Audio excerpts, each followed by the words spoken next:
Good morning and welcome to the PAC Chat. It's Friday, July 23rd, 2021, and we have an exciting guest joining us today, the 2021 gubernatorial GOP candidate, Jack Ciatterelli. If this is your first time tuning in with NJPHIPAC, welcome.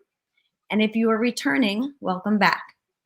Before we bring Jack on, let me introduce to you the board of New Jersey Public Health Innovation PAC.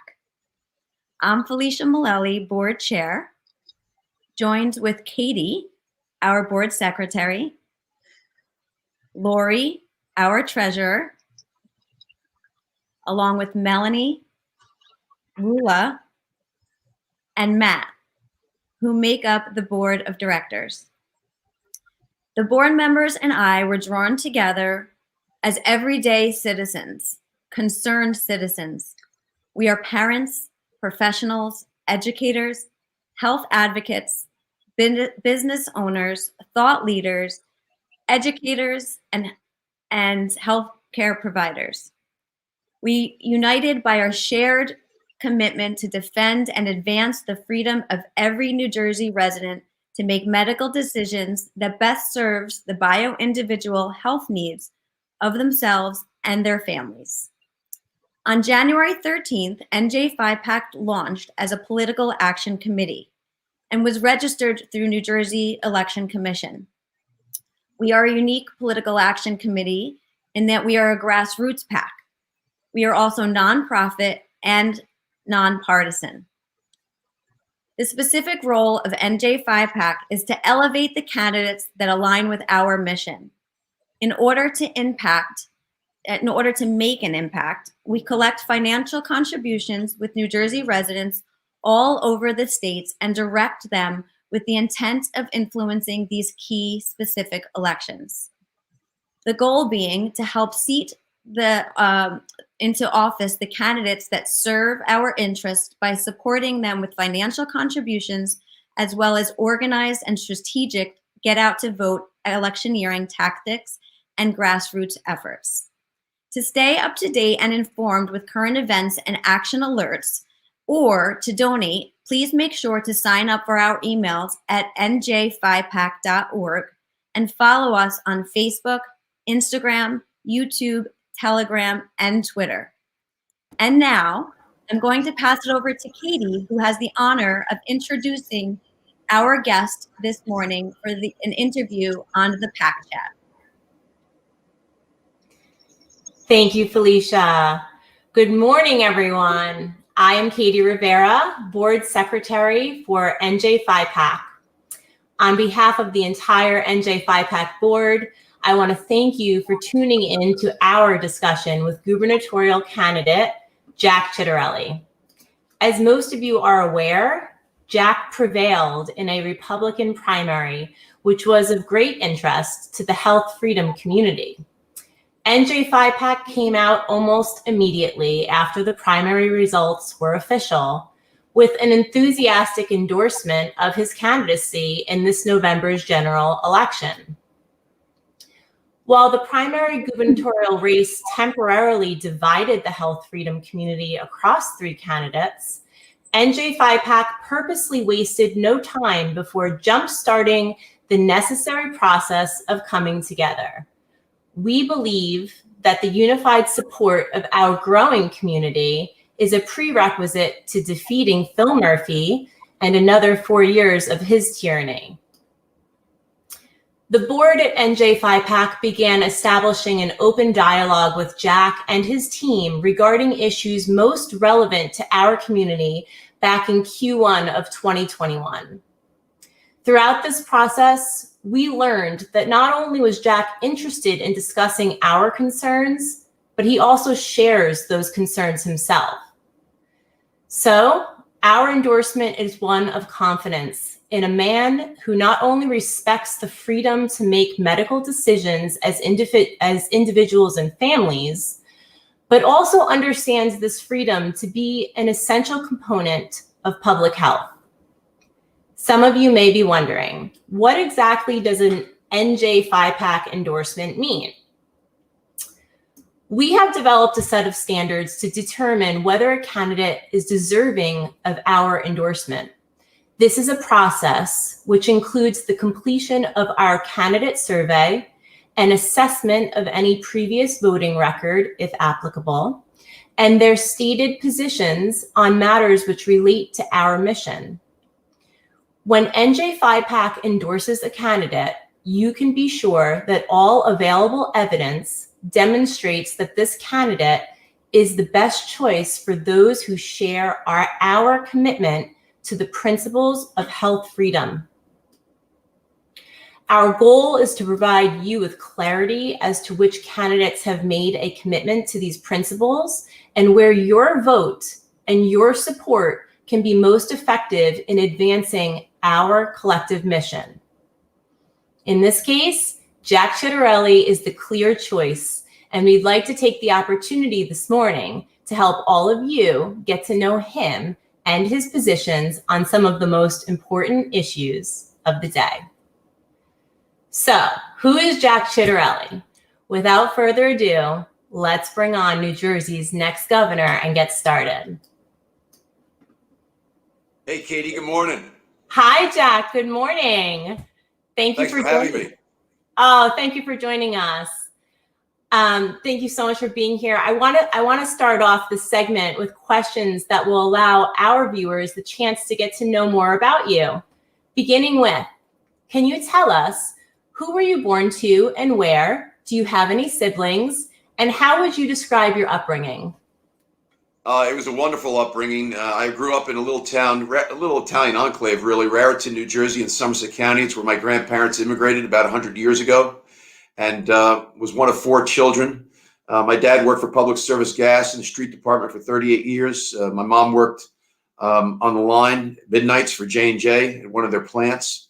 There were a number of years they owned a restaurant. If you have any members that are from the Somerset County area, they may be familiar with Espo's in the 60s and 70s. That was Anthony's. We sold it to the Espositos. My mom worked midnight. She ran the restaurant bar by day. My dad worked by day. He ran the restaurant bar by night. It was a magnificent middle-class upbringing, and you couldn't miss Sunday dinner. And, Katie, I want to be perfectly transparent with all your members. In our house, it's never sauce, it's gravy, and it's never pasta, it's macaroni. So I went through the public school system and then attended Seton Hall University. So I've never left New Jersey. I earned my bachelor's in accounting, my master's in finance at Seton Hall, passed the CPA exam, and then found out that I hated accounting in practice. But the blessing was that one of the clients at the firm was a small family-owned publishing company. I went to work for them. And when they sold it a few years later, I started my own and had a great success in the 1990s, sold it in 98, tried retirement, failed miserably. My wife told me, you need a hobby. I'm not it. Get a job. And so I started another company in 2000, sold that in 2017. And my wife and I married 27 years. We have 4 magnificent children, all in their 20s. And I've also had the privilege of serving at every level of government, 2 terms at the municipal level in Raritan Borough, where my grandparents immigrated, and then 2 terms as a county freeholder in Somerset County a few years later. And then a few years after that, they asked me to run for state legislature. I served 3 2-year terms. I've always term limited myself, didn't take the pay or the benefits. But after 6 years in the legislature, I decided I'm only coming back to Trenton under one condition, and that was to run for governor. I ran a very close second to Kim Guadagno in the Republican primary 4 years ago and tried to get her elected. When Phil Murphy won, I knew how bad he'd be for New Jersey, particularly with all the issues that are very most important to your membership. And so I declared in January 2020 to make it official, and we're right where we need to be. We're in the midst of a full sprint, 3.5 months to the deadline here, to the end line rather. But I like where we are, and we're going to win this election. Amazing. Thank you for so much of that detail. It sounds like a beautiful upbringing. And I wanted to also ask you, just going back to your family, what would you say is the most important family value your parents instilled into your upbringing? Integrity and work ethic. There was nothing my parents wouldn't do for their neighbor, their community, their state, or their country. Never asked for anything in return. They were never a burden to their community. And their work ethic was off the charts. They were all about integrity. And to this day, they inspire me. My dad's gone. My mom's 89, lives in a long-term care facility a few moments from where I live here in Hillsborough. But she still has a lot of spunk, fiercely independent, proud Republican, and continues to advise me now and then on what I should be doing to win the election. I love it. I love it. And you're right. It is macaroni and it is gravy, by the way. Spoken from another Italian, so I get it. So Jack, what is your proudest achievement to date in life? Well, I'm married to a magnificent person, Melinda, and I think our proudest achievement is really the raising of our 4 children. They're magnificent. Our 26-year-old daughter is a graduate of West Virginia University and is a digital marketing strategist with ABC TV in Baltimore. And she's just a magnificent person. All of them are. Our 24-year-old son, he graduated and majored in accounting and economics from the University of Minnesota. He went ROTC. He's a first lieutenant in the U.S. Army with the 10th Mountain Division, and has had a very successful career thus far in the military, and just got his deployment orders. He'll be going over to the Middle East in September. He loves his country. He's doing exactly what he wants to do. Our 23-year-old is a very successful licensed diesel mechanic. He's in the trades. That was an invaluable learning experience for Melinda and I about how we need to do a better job of directing our children into the trades if they don't want to go to college, because not everybody has to go to college. He's doing extremely well. And our 21-year-old is going to be a junior at Montclair State come this September. And he's on the men's swim team there. And he's none too happy about the policy Montclair State has put in place, nor am I. But he's 21. He's an adult. He has a decision to make. You're probably familiar, Katie, what I'm talking about. Montclair State has mandated vaccines for all students, but not for faculty and staff. Terrible inconsistency there. I think it's the wrong policy to mandate vaccines. And I think it's terribly inconsistent to, if you're mandating it for students and then not mandate it for faculty and staff. So he's got a decision to make.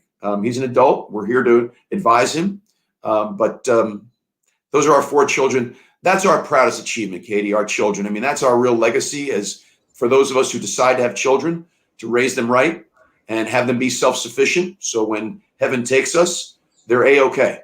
And they can make it on their own and not be a burden to their community, as my parents were not, as Melinda and I have never been, and as hopefully they will never be. Beautiful, beautiful. And I can relate to that. I can relate to much of that. Thank you. So I want to ask, what was your segue? You know, you've had like a very colorful kind of career. You've gone into very different things. What was your segue or deciding factor to enter politics? I always say, Katie, you end up in this business one of 3 ways. You have a family member that was in it. That wasn't the case with the Ciatterellis. Or you're inspired by somebody. You know, my generation, I'll be 60 this year. A great many of us were inspired by Ronald Reagan, my parents' generation, John F. Kennedy, younger people today, others. That wasn't what it was for me. It's what happened for me was the 3rd way. I came home from college and somebody recruited me into the business. The mayor of the town at the time was a lifelong friend of the Ciatterellis. And he came to the house, I'll never forget it, one day, and he said to me, MBA, CPA, lifelong New Jerseyan, lifelong Raritonian, we could use you on the borough council. What's your party? I said, well, listen, Abraham Lincoln is my idol. I'm a Republican. And he said, great, I'm a Republican, sign here. So I signed there. And as he was walking out the door, I'll never forget this. He said to me, by the way, we're outnumbered 3-1 in this town, and it's an all Democratic council. I said, well, you're a Republican. He said, yeah, but I own a bar and everybody gets a shot and a beer in election year. So I won that election, and 3 years later, won by the largest plurality in the history of the borough.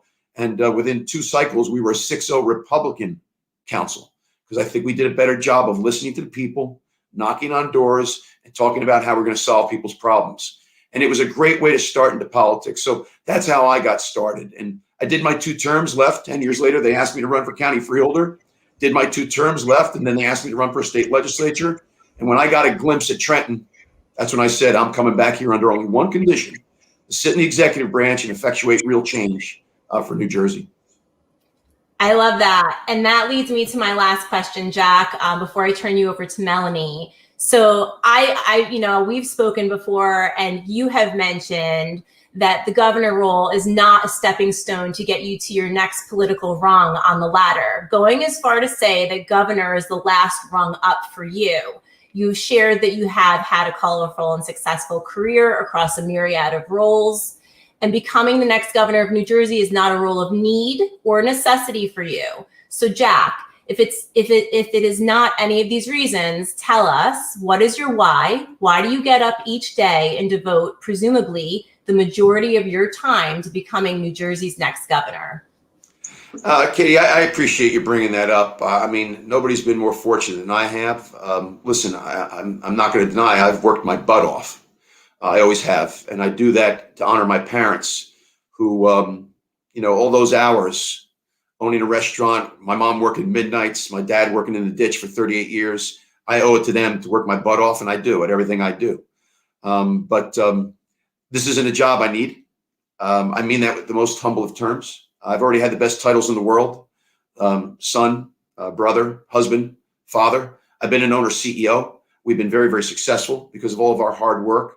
And I also, I said, I do not want to go to Washington. I tell people straight up, this is not about me being president, which makes my wife very happy. It's not about me being U.S. Senator. This is about New Jersey. This is the state I love. It's broken. And we've got a governor here that is not only making things worse, but he's taken away all of our freedoms, including parental rights. And you guys have heard me speak out in the last couple of weeks about the changes that he and his wife have made to our public school curriculum. And I tell you, this goes against the grain of parents.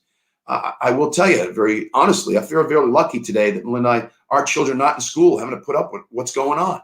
But that doesn't mean I'm not going to advocate for those that have children and what's going on.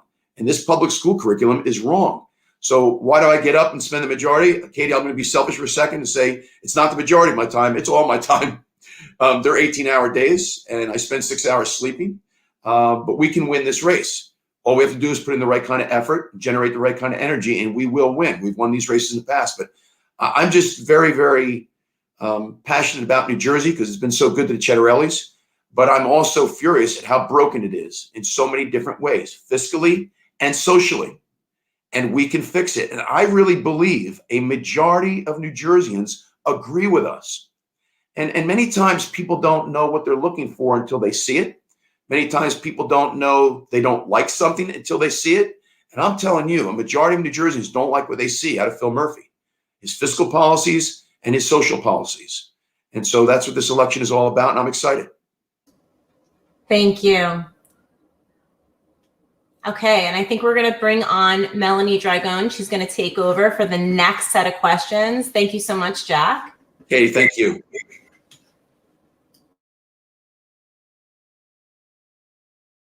I can't hear Melanie. Am I doing something wrong? No, we're good. There we are. Thank you, Katie. Thank you, Jack. Hey, Melanie. Good morning, everyone. I'm Melanie Dragon, board member of NJPHIPAC. Such a pleasure to have you here today, Jack. No, it's great to be with you guys.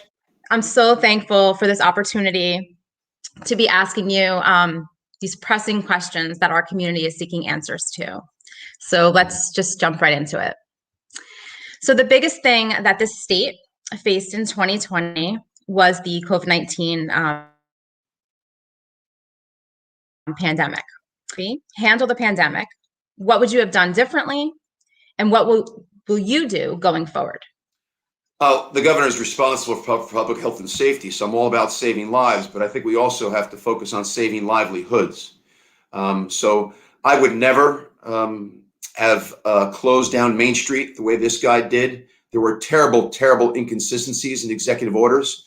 Melanie, as an example, if you owned a jewelry store on Main Street, he said you were not essential. He shut you down, even though that's how you paid all your bills and supported your family. But yet the jewelry counter at Costco got to stay open. Those kind of inconsistencies infuriated the business community.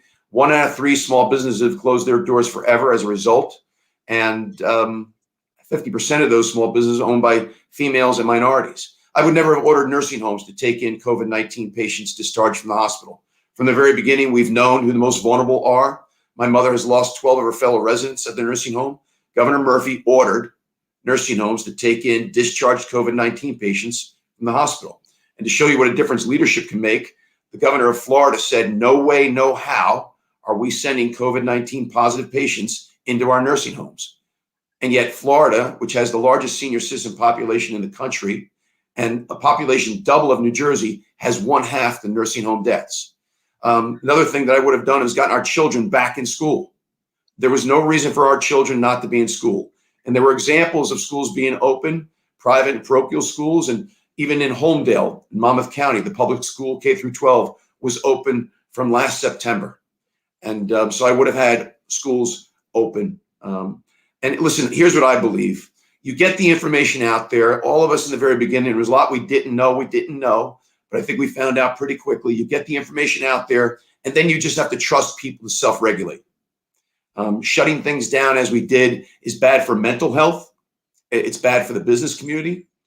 Speaking of mental health, I mean, look what the governor even did when he shut down county and state parks and public golf courses, right? When mental health is critically important, let people get out. And the notion of shutting down expansive state and county parks and golf courses was, in my mind, just crazy. So as governor, I think there would have been a lot more consistency. I also would not have governed as he did through executive order. I would have worked in partnership with the legislature. He really hijacked our democracy for close to 16 months. We were not a democracy for those 16 months. We were ruled by a king, if you will, that issued one executive order after another with very little input from the community. And there also wasn't a whole lot of science in some of the decisions. He kept saying, let's follow the science, follow the science. But then he picked and chose when we followed the science. So I think that's what people could have expected out of Governor Ciatterelli. Fantastic. Thank you so much. So as our governor, how will you ensure that all individuals who want access to the COVID-19 vaccine have access to the vaccine while also honoring an individual's choice to refuse the COVID vaccine in the state of New Jersey without penalty, coercion, or loss of freedoms? What Phil Murphy's greatest challenge is he doesn't understand New Jersey. And our 21 county governments are regional service providers, each of which has an Office of Emergency Management, each of which has an Office of Public Health and Safety. And what I would do as governor is secure as many doses of the vaccine as I possibly could, and then give it to the county governments to do the rollout, and then get the hell out of the way. County governments really saved Phil Murphy. The rollout of the vaccination at the very early stage was really botched. He missed the deadline, which cost us 100,000 additional vaccines in our nursing homes. And the state mega sites were just not well run in the very beginning. County government is really what saved Phil Murphy. So to me, we've got 21 regional service providers in New Jersey. It's called county government. They've got offices of emergency management. They have Office of Public Health and Safety. Get them the vaccine and just get the hell out of the way. If you look at my votes over the years in the legislature, I'm very consistent. I've always been about bodily autonomy. The one vote that I think proves that more than any other, I was the only Republican in the legislature to vote for the Die with Dignity Act, which means if you meet a whole bunch of very strict requirements, you can decide how to end your own life. If you have a terminal disease and your quality of life is terrible and you are of sound mind. A lot of people are not familiar with the safeguards that were in the bill. That was a very, very personal issue for me because of a family member. But I've always been about bodily autonomy. And I find it inconsistent when people like Phil Murphy support things like my body, my choice, but then that's all of a sudden not the case when it comes to things like vaccines. That seems like a terrible inconsistency to me. So I've always been about bodily autonomy. I've always been about medical freedom. I've always been about vaccine choice. I don't think government has any right to tell any individual they have to take a vaccine or a medicine. Thank you. So will a COVID passport or any other marker or material be used to track New Jersey residents' medical status under your administration? Absolutely not. It's an invasion of privacy, and I believe it's discriminatory. And by the way, Melanie, let me also say that as governor, and I've shared this with a great many of you on a one-on-one basis and in group settings, I will create what's called, it's a very difficult word to pronounce, ombudsman, which is another way of saying an advocate. We have a public advocate on the consumer side to make sure consumers aren't screwed when it comes to buying products in the marketplace. I believe we now need an ombudsman, an advocate who's a member of my administration that will work in the Department of Health, and their only responsibility will be to protect parental rights. That's amazing. And I'm hoping that everyone who just heard that can now take a deep breath, because that's really an extraordinary position and something that many of us in this community have been seeking for many years. Someone to be our voice in the legislative body that can report directly to the governor. So on behalf of my community, I want to thank you for even considering that, and putting that in place is extraordinary. Thank you. Well, Melanie, I think it's a great idea. It came out of one of the group discussions, and that's the benefit. Listen, what I've always said to people is that the only person you're going to agree with 100% of the time is the person you see in the mirror each morning. My wife and I don't always agree, but we don't blow up the house, right? We coexist happily, even when we disagree. And so, but the primary job of an elected official, and particularly a governor who's representing 9 million people, is to listen. And so by going into these group settings, I always find it dynamic. And when we sit down and talk about these issues, what emerged from one of the discussions was, you know what we need? We need a parental rights advocate in the administration that has a seat at the table, an ombudsman, if you will. And I see that person not only just focusing on parental rights with regard to things like vaccines, but parental rights with regard to what's going on in our public school with the public school curriculum, which I think is harmful and dangerous to our children. There are things that Phil Murphy is pushing for teachers to do that is almost the equivalent of telling you to abdicate parenting. We're not going to abdicate parenting. We're not going to encourage parents to abdicate their role as parents or their responsibilities. There's things our schools should do, and there's things that parents do. And under my administration, that will be the case. Fantastic.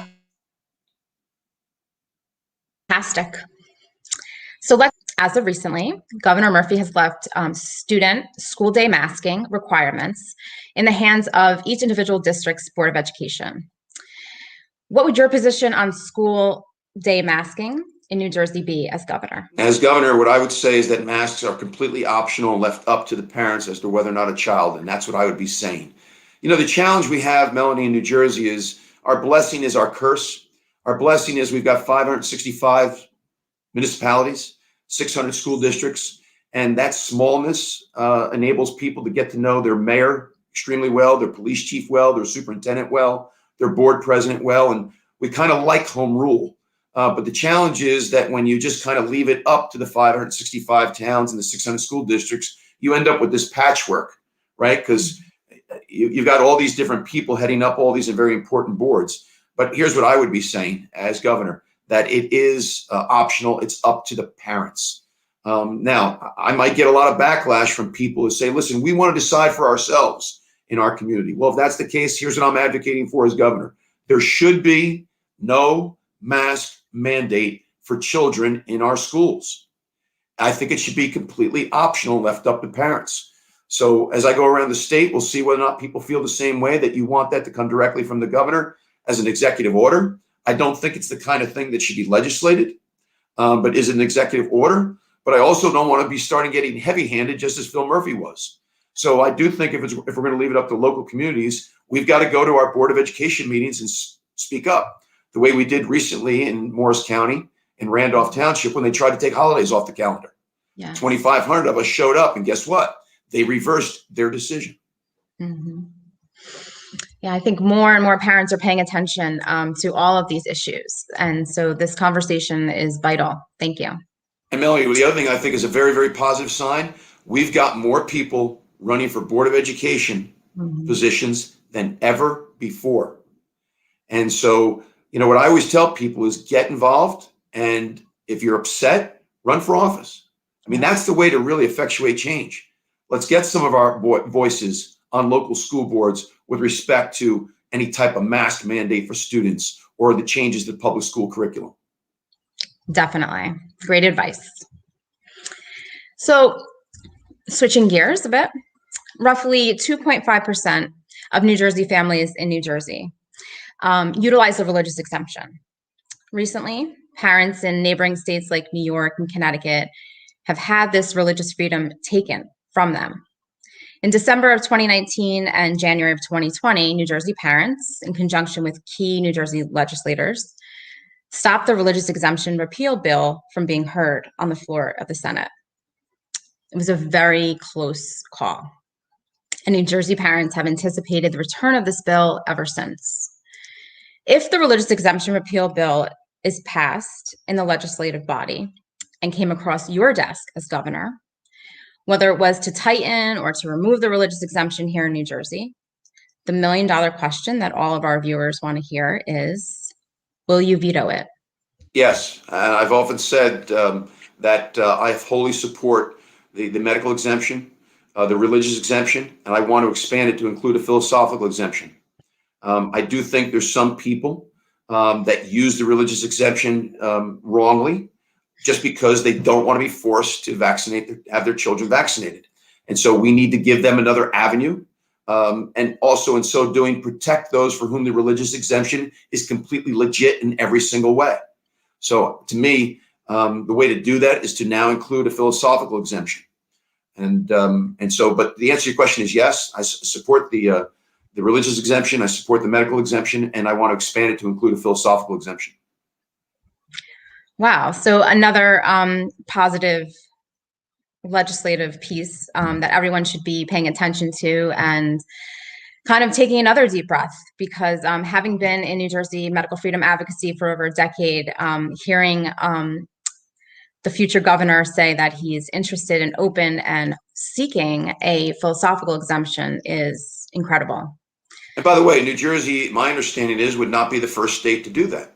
No. And so that always makes a very compelling case to look to other states as to what they're doing, right? I mean, Phil Murphy's always saying he wants to make New Jersey the California of East Coast, and whatever California does, he wants to do here. We're not California. We're New Jersey. And again, Melanie, I think what's really important is that when we go out, I'm sorry? When we go out. I said, I'll get you a copy of from another state. So absolutely. Duplicate it. And, when we go out and educate people on these issues, I think they better understand and they're in agreement with us. So even if you're someone who wants to be vaccinated, even if you're someone who wants your children vaccinated, I think when we go out and talk to people, they respect your right not to vaccinate your children or not to give your children X number of vaccinations in a very short period of time, right? So that's the way we need to go out and talk about these issues. And again, I think a majority of New Jerseyans agree with us. Yeah, I would hope so, especially in the climate that we're in right now, and what we're seeing and all the coercion that's happening, whether it be for an education, like you alluded to with your son, or for your employment. And it's getting scary, more scary than it had been previously. So we appreciate you championing a philosophical exemption. That's incredible. So there's also a bill in the legislative body that aims to lower the age of consent, allowing a child to override the decisions. What are your thoughts on legislation like this that aims to weaken parental rights? I wasn't familiar with that bill. Are you saying that the bill would allow a person under the age of 18 to overrule their parents on a health decision? To receive an HPV vaccine unbeknownst to their parent, yes. That's unacceptable. That's unacceptable. You don't reach majority until age 18. You're not a legal adult until age 18. I would never, ever support anything that circumvents the role of a parent prior to any person reaching age 18. Great. What legislation would you like to see championed to protect freedoms in the state of New Jersey, besides philosophical? Well, Melanie, that's what I depend on you guys for. So I'm all ears with whatever changes you feel need to be effectuated in the community by way of new legislation. I certainly would support legislation that codifies a philosophical exemption.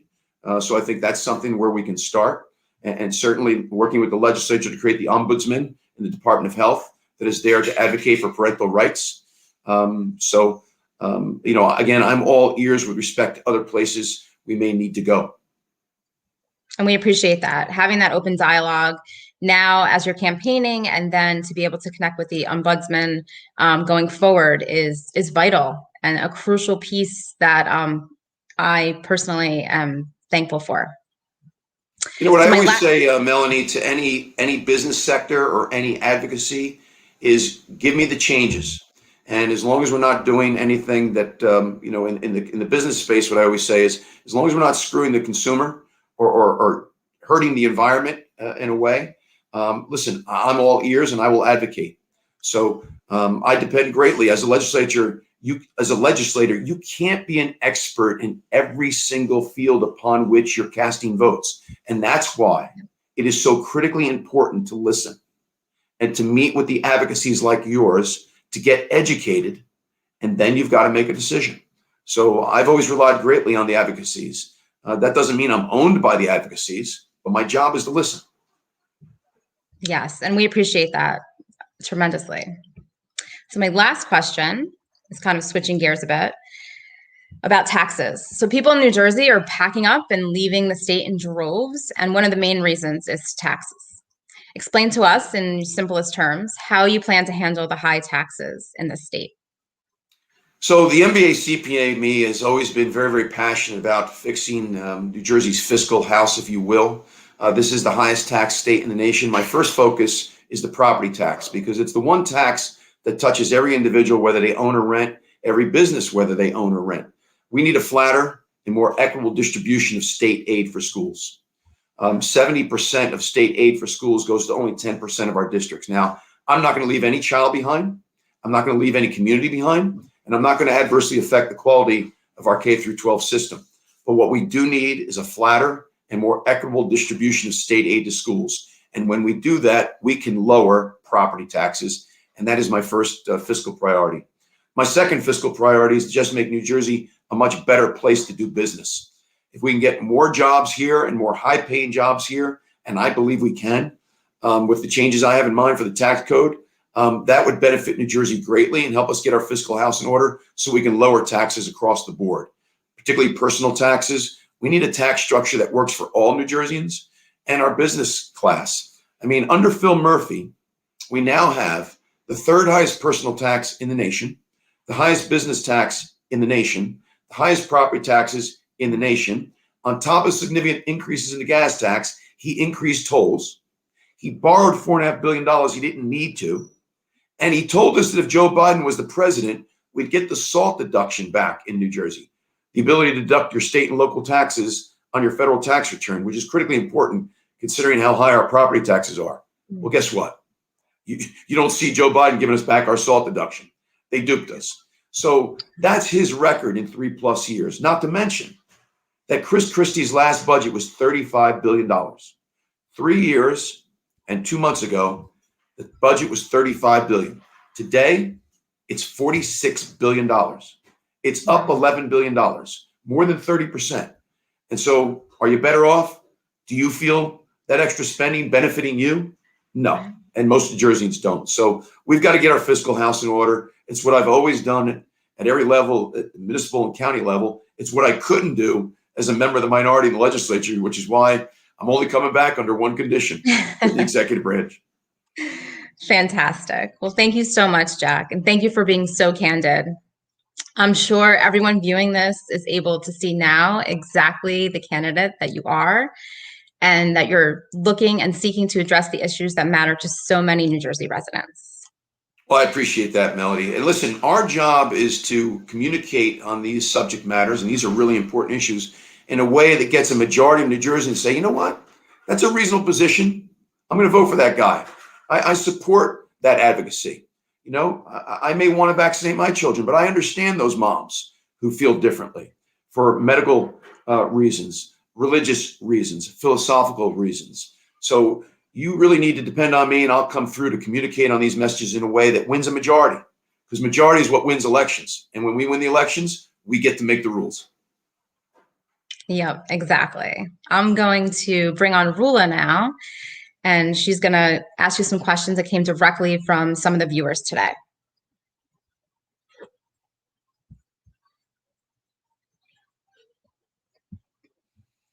I think she's muted. Hi, am I good? Rula, you know, that mute button will get you every time. It only happens to me 3 times a day. Yeah, same. Maybe I'd probably go 4 to 5 times a day here. Thank you, Melanie. Hi, Jack. It's so Hello, nice. Rula. Good morning. How are you? Good morning. Thank you for being here. Great to be with you and your members. Yeah, it's been great hearing your views so far and your ideas for a better New Jersey. But now we have questions directly from the reason we are here today, the people of New Jersey. We have a wide array of questions that were submitted. So let's dive in. Great. The first question we have is from a resident in New Jersey, from Princeton. Her question is, when will hard-hitting ads be seen? You have you have years of mistakes, and I'm quote, this is not my word, this guy has made for fuel. So I used to represent Princeton when I was in the state legislature. It's a great community. And as I've shared, I think with you, Rula, and some of your fellow leaders in the organization, you know, by law, you have to empty your treasury by the primary. Right. We raised more money than any gubernatorial Republican candidate in the history of the state. And not only did we win the primary, we matched Phil Murphy dollar for dollar. I think that's a very important fact because it shows the viability of my candidacy. We got 50% plus one in a 4-person race, not easy. And we won all 21 counties. I'm the first candidate on either side of the aisle to run for governor to win all 21 counties in over 100 years. And what that says to Phil Murphy in New Jersey is we're in it to win it. But you do have to empty the treasury with the money that we raised. So what you typically do, and Phil Murphy's doing the same thing, is you replenish the treasury in the first 6 to 8 to 10 to 12 weeks after the primary. And that's what we spend the majority of our time doing. And we're very successful so far. I'm very, very pleased with the fundraising effort. And so with that money now coming in, we'll be shooting our first commercial sometime soon. And in August, this person who asked the question will see the hard-hitting stuff that she's looking for. Okay, so August would probably be around the time that they should expect this, right? It's a magic date, August, some magic. Well, yeah, Rula, I mean, listen, as a campaign, you never want to give away too many clues as to what our strategy is. Right. But I will tell you that as you approach Labor Day and you get into September, the campaign really starts to heat up. To rev up. And people are really paying attention. So let's put it this way, coming soon. Okay, great, perfect. Okay, our next question is from Matt in Lawrenceville, New Jersey. His question is, given that many of our elected officials seem to cater to special interest groups that can afford to shell out large sums of money, how will you address this and ensure our government remains for the people? You know, it's a great question, Rula, because one of the things I always feel that's on people's minds, two things. Can a Republican win? Absolutely, a Republican can win. We've won 6 of the last 10 governor's races here in New Jersey. In fact, no Democratic incumbent governor has been reelected since 1977. Jim Florio, Jim McGreevey, John Corzine were all one-termers, and every one of our guys has been a 2-termer. The other question that's always on people's minds is, you know, are you going to have enough money? Absolutely. We matched him dollar for dollar in the primary. We both have to file ELEC reports every couple of weeks. We're matching him so far here in the general. We'll have more than enough money to win the election. Do special interests weigh in? Sure they do. NJEA in the last 5 years, the teachers union, has given Phil Murphy $10 million. Now, I want you to think about that for a second. If you take $10 million and divide it by the number of teachers, hardworking middle-class teachers, and give it back to them, they probably wouldn't have to buy groceries for a month. And a great many of them aren't happy that their union dues is being used in that way. But know this, campaign Ciatterelli is going to have more than enough money to win the election. And what matters more than money is the candidate, the energy, and the message. And case in point is 12 years ago when Chris Christie beat John Corzine. John Corzine had $48 million. Chris Christie had $12 million. Chris Christie won. We have more than enough money to win this election. Okay, great. Our next question is from Dave in Fort Monmouth, New Jersey. How do you answer the question of some people saying that you are a rhino and will be part of the same old system that doesn't ever really change the status quo? Well, listen, the thing about this business is there's a lot of name calling that goes on, particularly these days. I will tell you, in 27 years of happy marriage, I've been called worse than a rhino. So no, you don't have to comment on that, Rula. Yeah, I hope not too much worse, right? What's worse than a rhino? Hey, listen, I stand by my conservative bona fides. I was awarded the Taxpayer Hero Award when I was in the state legislature by Americans for Prosperity. I've been always endorsed by the most conservative columnist in the state, Paul Molshine. And, you know, from the discussion that I had at the very beginning with Melanie, I think my positions have been conservative. You know, it's interesting about conservatism. I've never felt there's anything conservative about government getting involved in the most personal of decisions. Right. You know, I'm kind of a Thomas Jefferson Republican, out of my pocketbook and out of my bedroom, which was his way of saying, get out of my house, which is another way of saying, get out of my personal decisions, like vaccine choice, for example. Government has no role. And I've always been very, very consistent in government not having a role whatsoever in the personal decisions that we have to make in life. I think that's conservative. I sleep well at night. I stand by my conservative bona fides, and we'll see how we do in November. And I think we're going to do well, quite frankly. But listen, I think that there's always going to be those that call you names. That's the nature of this business. I don't do that. I don't call other people names. But listen, you take a look at the primary results. I think Ciatterelli for governor did well in the primary, right? Absolutely. It's not easy. It's not easy to get 50% plus one in a 4-person race. And by the way, that's no disrespect to my opponents. They made me better. That's what competition is all about. I believe in competition, and I applaud people like Phil Rizzo being in the race and the like. So I'm perfectly comfortable in my conservative bona fides. Agreed. So the next question we have here is, many New Jersey students and teachers are suffering due to state aid cuts and the flawed funding formula. How will you address this problem? What is your solution to help districts that are taxing the full 2% spending under adequacy, but still losing millions in funding? Do you have a specific action plan? The current school funding formula is nefarious, it's arbitrary, it's unfair, and I will go as far as to say it's unconstitutional, violating the equal benefit clause in our state constitution that says that no community is supposed to suffer at the expense of another. And so under Governor Ciatterelli, we will have a new school funding formula, one that I believe will pass muster with the state Supreme Court. And if necessary, let's go before the state Supreme Court, because there's a lot of things they don't know about what this current school funding formula does. For example, I recently had a cutout from the real estate section of the Sunday newspaper where a $1.1 million home in Jersey City pays only $10,000 in property taxes. Wow. A $400,000 home in Toms River, in Bridgewater, and in Parsippany pays way more than $10,000 in taxes. And the reason is because of the way we currently distribute state aid for school through that terribly flawed school funding formula. This is what the Supreme Court doesn't know. In theory, every $400,000 house around this state should pay about the same in school property tax, but it doesn't. And that's unfair. Right. I think it's unconstitutional.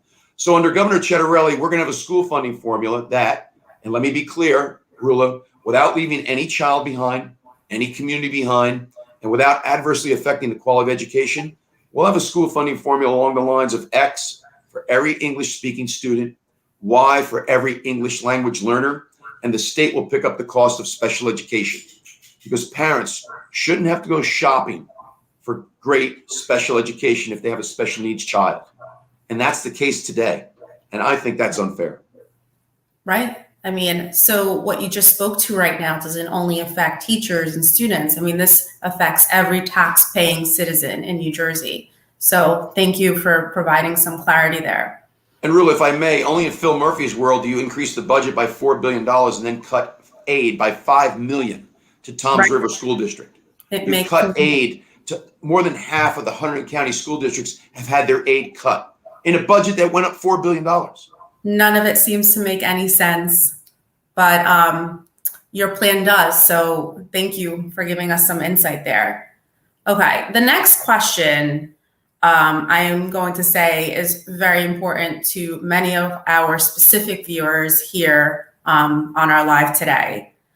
So the question is, the autism rate continues to climb in New Jersey. Currently, 1 in 32, 3.1% New Jersey 8-year-olds are diagnosed with autism, and 1 in 20, 5% New Jersey 8-year-old boys are diagnosed with autism.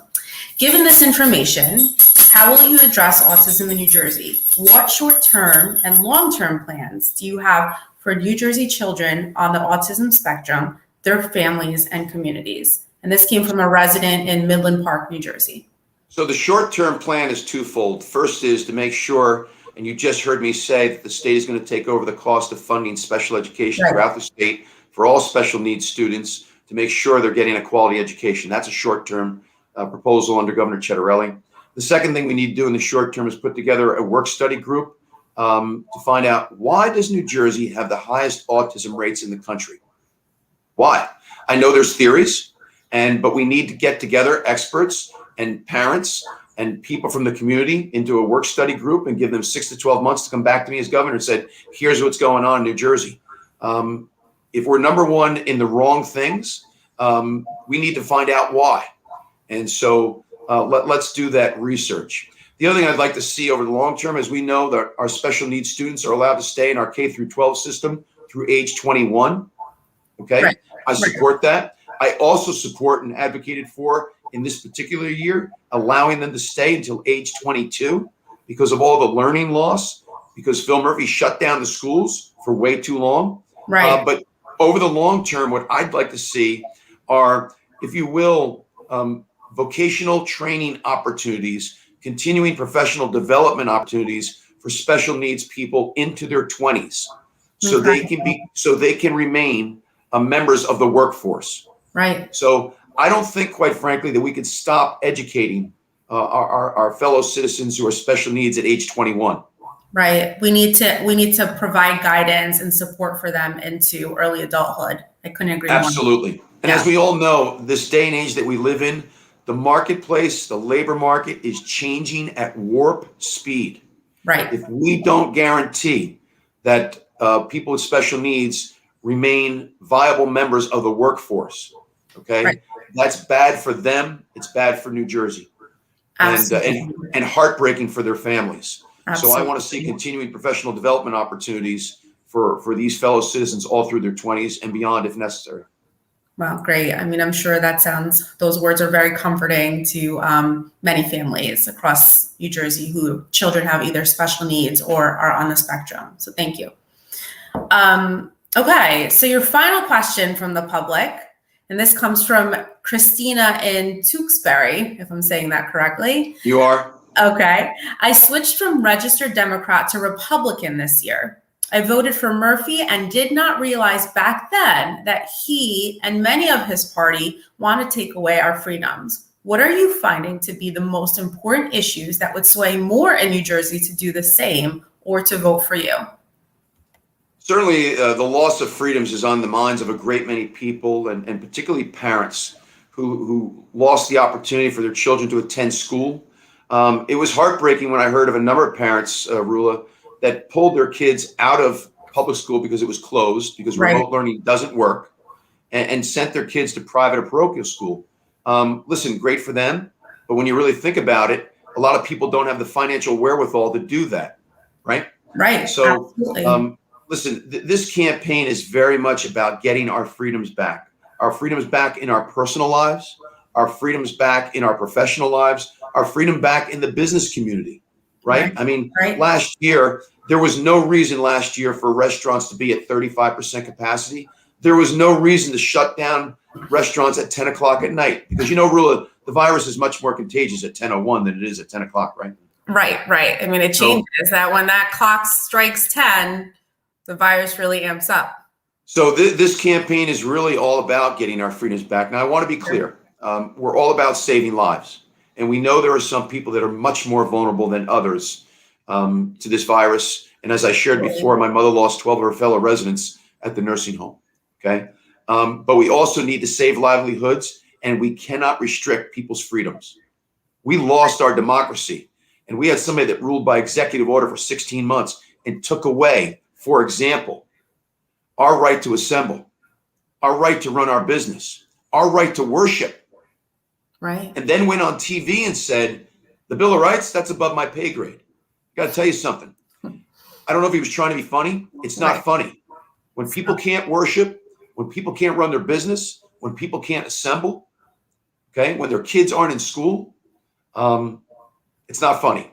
No. So this campaign is all about restoring our freedoms. Right. There's a lot of damage that's been done, and many people are looking to you, Jack, to undo that and restore some of the freedoms and main liberties that were lost during this pandemic.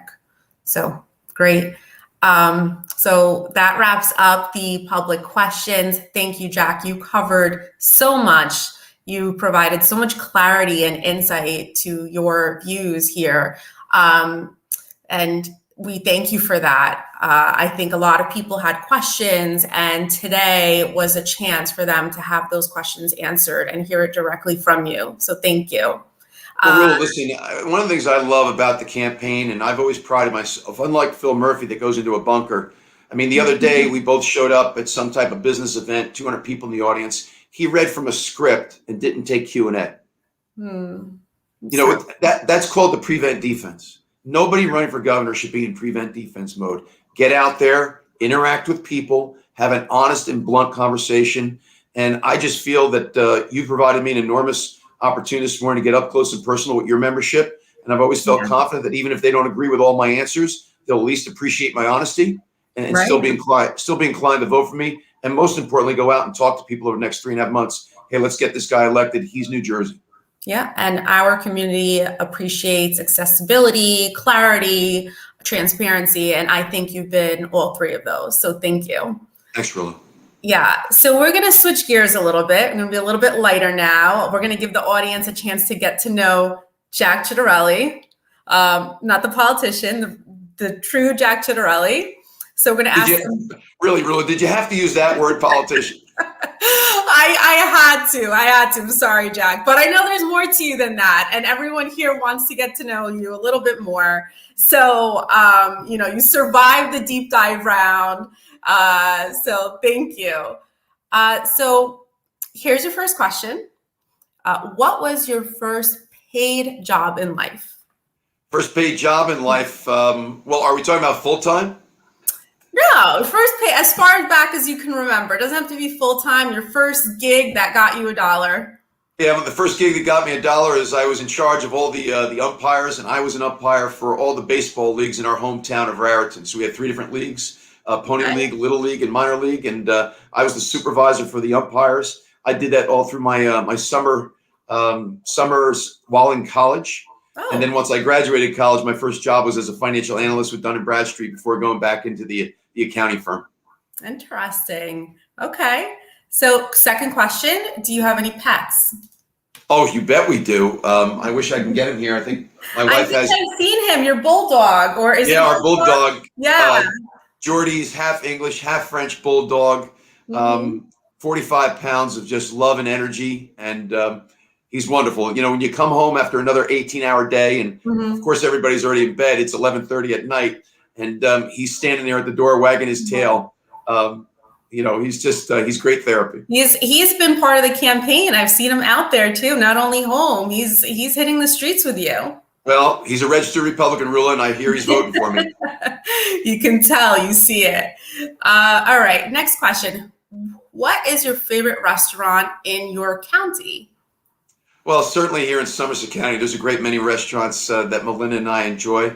Certainly downtown Somerville, Wolfgang's is a favorite spot, and as is Uncle Vinny's in Raritan. So I'm going to give you, since I'm running for governor, I'm going to give you a tied for first on that one. Okay. You know, you mentioned earlier that it's gravy and not sauce. So I don't know how in North Jersey will feel about that. But I was speaking to someone and I said, hey, I didn't see that you submitted a question for Jack. And she said, you know what? I have a really important question. And I'm thinking, you know, what is she going to ask? And she goes, I need you to ask him if it's pork roll or Taylor ham. And no, it's pork roll. I mean, let's put this to rest. Pork roll and gravy. Oh no, that's French. That's French. Yeah. It's very French. And really, I do want all the Italians out there to know it's not just gravy and it's not just macaroni, but we don't fry our meatballs, we bake our meatballs. But maybe that's because we do it 100 meatballs at a time. So. All right. I mean, listen, I think that people really wanted to know. So thank you. Okay. Who would you say your favorite president of the U.S. is or was? Very simply, Abraham Lincoln. And two, because he represents the great American story. I mean, this is someone that was born in a dirt floor log cabin and through hard work, upward mobility based on hard work, perseverance, was underrated his entire life, and then became president at probably the most perilous time in our nation's history. and set the nation on a different course by upholding the Constitution, ending slavery, and just an inspiration to me in so many different ways. I've read nearly about 14 or 15 books. I'm reading Team of Rivals right now, and I just find him an extraordinary and compelling character in American history. It's shocking that there's a cancel culture with Abraham Lincoln unfolding, but I agree with you. He is also one of my favorites, and I don't know how you can dispute that. He did. Well, really, if I may just go off on a tangent for a second, Sure. with the cancel culture, listen, in the history of time, no nation has been perfect, but there's one nation that has the most perfect of ideals: life, liberty, and the pursuit of happiness. We hold these truths to be self-evident, that all are created equal, endowed by their creator with certain unalienable rights. The ideal of America is great to this day, and it's up to us to sustain that. This is the only country in the world that everyone else wants to come to. And so no country's been perfect, but that doesn't mean the ideal of America isn't perfect. And it's our job to make this country better every single day. And I think you and your members, I know, work toward that. Well said. Thank you, Jack. Okay. Next question. Which season do you prefer? Summer, winter, spring, or fall? Well, listen, I'm a Jersey Shore guy. We've been down the Jersey Shore our entire lives, the last 23 years on Surf City. And we just love the Jersey Shore. There is nothing like a day at the beach where we're all just hanging out, come back up to the house, have our cocktails, barbecue, talk into the night with the ocean in the background. There's nothing like summer in the Jersey Shore. And let me say this, really, it breaks my heart. In my adult lifetime, I don't ever remember there being curfews along the Jersey Shore. We now have boardwalks and beaches that are shutting down at 9 o'clock at night because of unruly crowds. And our local police are not even allowed to do the job the way it needs to be done and the way they used to do it because of Phil Murphy's directives. This isn't New Jersey. 9 o'clock curfew on boardwalk. And it's bad, and it doesn't help the huge hit that South Jersey and the shore industry took during the pandemic. So continued restrictions only choke businesses even more. So absolutely. Yeah. You're one of those businesses on the boardwalk and they're putting a curfew at 9 o'clock. This isn't New Jersey. The Jersey Shore in summertime is a sacred rite of passage. And our governor's really done nothing to avoid where we are today. Even over the 4th of July, we're going to cancel family traditions like fireworks because we can't trust that these people showing up that are being unruly, and our cops aren't allowed to do their job anymore because of the way these directives have been issued out. Let's get back to basics. Let's get back to mainstream. Let's get back to the New Jersey we know and love. Agreed. And the Jersey Shore is a huge part of that. Okay, next question. Favorite alcoholic beverage? Oh, I mean, really, this is easy. It's summertime. We call it an LBI. That is a gin and tonic with a splash of cranberry with a frozen cherry at the bottom. When you get done with the drink, you're going to put that cherry in your mouth and it's heaven. Amazing. All right. Favorite location to vacation? I think we covered that. I'm going to say Jersey Shore. Last book that you read, Jack? Well, I'm reading right now Team of Rivals, which is all about the Lincoln administration and how inclusive Abraham Lincoln is, and brought people into his administration who were opponents of his and who disagreed with him on the various issues. Lincoln was never afraid to exercise his executive privilege. And if you are, you shouldn't be governor or a president. But the great thing about Lincoln is he always listened. And, Lincoln said something once that was very compelling and powerful for me, Rula. Two people can honestly disagree and neither one be wrong. He also said public opinion is everything. With it, nothing can fail. Without it, nothing can succeed. And so I keep those kind of quotes always in the back of my mind as I go through an endeavor as I am right now. I'm not always right. And when I find out later, because other information is brought to me that I was wrong, I've never been afraid to step up and say, you know what? I got that one wrong. We need to go in a different direction. So Team of Rivals. And before that, I read Lincoln at Cooper Union, which was his most important speech. It's the speech that he made when no one even knew who the hell he was, that catapulted him to the presidency. And it was the most compelling argument ever made to abolish slavery, and considered one of his greatest speeches. Excellent. So you're channeling your inner Abraham Lincoln through this campaign, and it shows. So thank you. And that actually, one last question. I thought that was concluded. Your first top priority in 2022, if you are elected governor. What a lot of people don't realize is you get sworn in January, and in February, you have to make the budget address that then will be debated by the legislature for the budget to take effect on July 1st. Okay. So I want you to think about that for a second. The budget right now is in the billions. It's $46 billion of taxpayer money. And I have about 6 weeks to put together a state budget and then make a budget address. And I'm telling you that I'm not going to wait till I'm sworn in. November 3rd is the day after Election Day. And after we win, Rula, I will begin to formulate my first budget because I need more than 6 weeks. Okay. And in that first budget will be a new school funding formula. And in that budget will be significant changes to our tax code that makes New Jersey a much more compelling place to do business so we can create more jobs, a more robust economy, so we can lower taxes across the board. I don't believe in raising taxes by raising tax rates. I believe in raising tax revenues by expanding the base with a more dynamic economy where everyone does better. And so my first budget is my first priority because, again, I'll be doing a budget address 6 weeks after I get sworn in. Right. And of course, Rula, the day I'm sworn in my cabinet will be the ombudsman who will be the advocate for parental rights, including vaccine choice in my Department of Health. We love that. That is a missing seat in the current legislature, and we appreciate that you intend on giving a voice for our community underneath Jack Ciatterelli as governor. So thank you. That really concludes my questions for you. Thank you, Jack. You've been an excellent sport. You were very transparent. You've added so much clarity, answered a lot of questions here. I'm sure that wasn't easy. Well, for you, it may have been, but we really, truly appreciate it. The viewers appreciate it. And we can't thank you enough. Well, Rula, let me just say, Rula, it's always easy to be honest. And Yes. I've always said this, at the end of the day, if someone doesn't agree with you, they'll still respect you for your honesty. 100%. I couldn't agree more with that thought.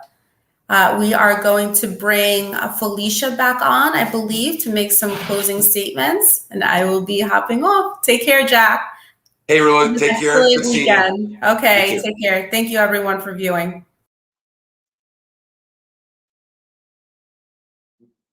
Mute button.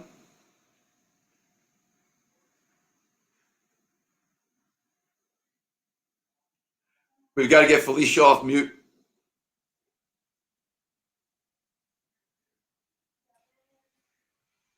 All right. Yeah, we'll get that straightened out. I was wondering where you were. I didn't know you were the closer. Yep, I introduced you, and I'm coming in at the end to seal it all up with a pretty bow. So, well, there you have it, ladies and gentlemen. Jack Ciatterelli. Thank you for joining us this morning, Jack, and again with such candor and openness. Before we wrap up the interview, we wanted to bring you back on the floor to ask you just if there's any last words you wanted to seal up for our listeners. Felicia, all I'd like to say is that, number one, thank you. I really enjoy this kind of back and forth, unscripted, candid discussion. It's the best way to get to know a candidate. I welcome it every single time. And the second thing is, let's win. Let's win. I'm not on a fool's errand here. I'm not the sacrificial lamb of the Republican Party. And you already know I don't want to go to Washington. I just want to fix New Jersey. We can win this race. And the best thing that anyone and everyone can do for me, there is nothing like the power of the personal testimonial. We've got 3.5 months left here. Your members are going to come in contact with a lot of people. And if we're only talking to the people, Felicia, in our comfortable little circles, they're already voting for us, right? We've got to get outside those circles. And you'll see me doing that throughout the campaign. I've always prided myself on going places Republicans typically don't go. We need to do that and talk about this year's campaign. So if your membership can talk it up over the next 3.5 months, I'm confident we can win. Oh, we're working on it, and we're here to support you. And thank you. So I just have one last question that we typically leave off with. If, in your words, what does medical freedom mean to you? To me, it means bodily autonomy. To me, it means vaccine choice. To me, it means government not telling anyone they have to take a medicine or a vaccine. So that to me is freedom. And so that's what it all means to me. Well, we can certainly agree on that. Jack, I've enjoyed getting to know you over the last few months, and I'm thankful for this opportunity to be able to introduce to our community who you really are.